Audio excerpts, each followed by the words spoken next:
Chapter 1. Echoes of the Hollow.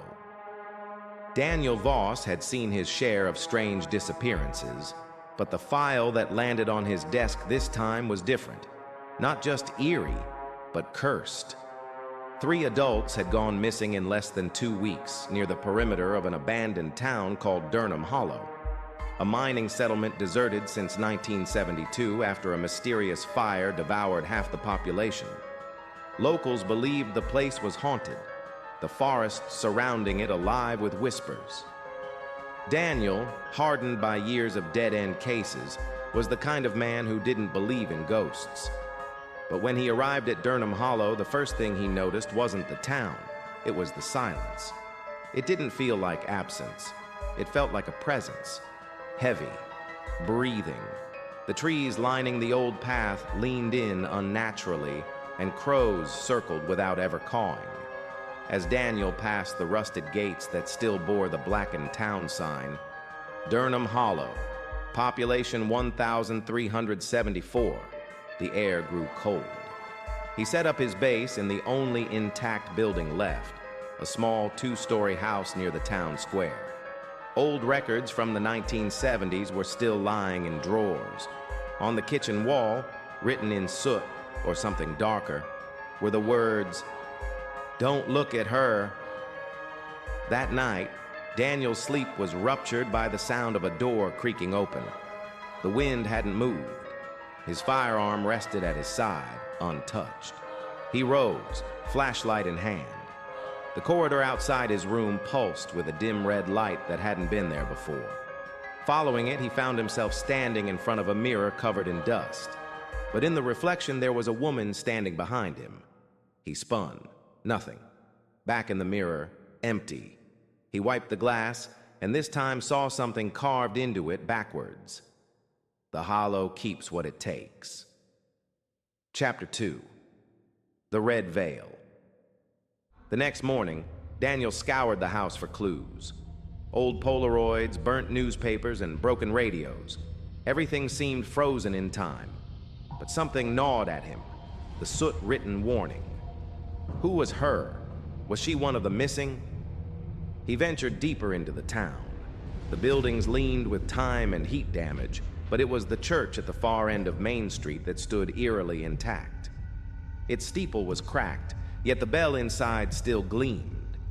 Inside, dust floated like ash. Pews were overturned, a hymnal still open on one. On the altar sat a broken porcelain doll with stitched eyes and dried red wax trailing from its mouth. Beneath it was an old journal. He opened it. "We buried her under the chapel. She screamed until the dirt took her voice. We thought it would stop. It never did." A noise echoed behind him, light footsteps on old wood. He turned fast. Again, no one. But a trail of red thread led down into the floorboards, into the old crypt below. Daniel descended into the undercroft, flashlight flickering. It was damp, rotten. Scratches covered the walls, human-sized claw marks. And then he saw her, floating at the far end, drenched hair, hollow black eyes, jaw unhinged. She moved toward him, not walking, gliding. Daniel backed up, only for the crypt door to slam shut. She raised her hand and pointed at him. "You came to stay." He fired his gun. Nothing. No sound. Just silence. Then blackness. He woke hours later outside the church, unsure how he got there. But now, his reflection had changed. His eyes were darker, and there was a faint outline of her behind him, following, watching. Chapter 3. The Hollow Truth. Daniel knew he had to leave, but each road out of Durnham Hollow curved impossibly back to the town's center, looping into itself like a trap. Every compass spun uselessly. His radio picked up only static, except once, when he heard his own voice crying for help. He decided to burn the house he'd stayed in, erase the mirror, destroy the records. But as the fire consumed the wood, he heard a scream from the flames, a woman's. He dropped to his knees. Visions flooded in, Rituals in the chapel, townspeople offering the woman in white as a sacrifice during the fire. She hadn't died. She'd become something else, something bound to the town, a soul kept in the hollow silence. He ran to the town center. The bell rang above him on its own.